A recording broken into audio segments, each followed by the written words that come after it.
میں اس کے ساتھ کال پہ باتوں میں مصروف تھا کہ اذان کی آواز میرے کانوں میں گونجنے لگی، اور یقینی طور پر وہ آواز اس کے کانوں میں بھی گونجی۔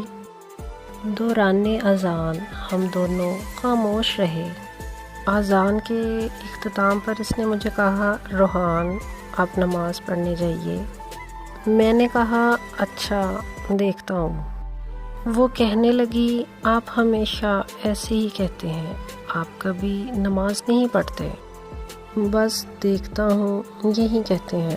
میں نے کال کاٹ دی۔ میں صرف جمعے کی نماز پڑھا کرتا تھا۔ ایک دن مجھے نیند نہیں آ رہی تھی، میں صبح تک جاگتا رہا۔ صبح کے وقت اس کا میسج آیا کہ جلدی سے اٹھ کر نماز پڑھ لیں۔ میں نے کہا اچھا۔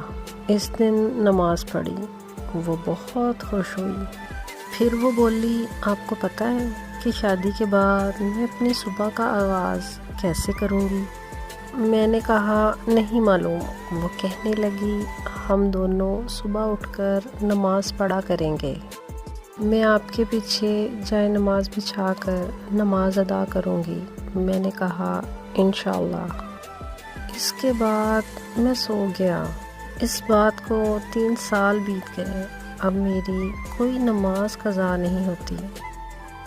جب بھی اذان ہوتی، اس وقت میں جس کام میں بھی مصروف ہوتا، میرے کانوں میں اس کی آواز گونجتی کہ روحان اٹھے نماز پڑھنے جائیں، اور میں کام چھوڑ کر مسجد کا رخ کر لیتا۔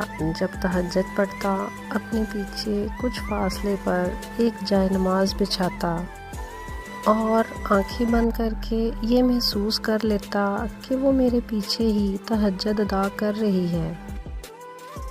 پھر دونوں جائے نمازوں کو تہہ لگا کر ایک ساتھ الماری میں اس جگہ رکھ دیتا جہاں اس کی تصویر رکھی ہے، اور جب بھی جائے نماز اس جگہ رکھنے لگتا، کچھ لمحوں کے لیے سب کچھ رک جاتا۔ اس وقت بس اس کی یادیں اور میرے آنسو جاری رہتے ہیں۔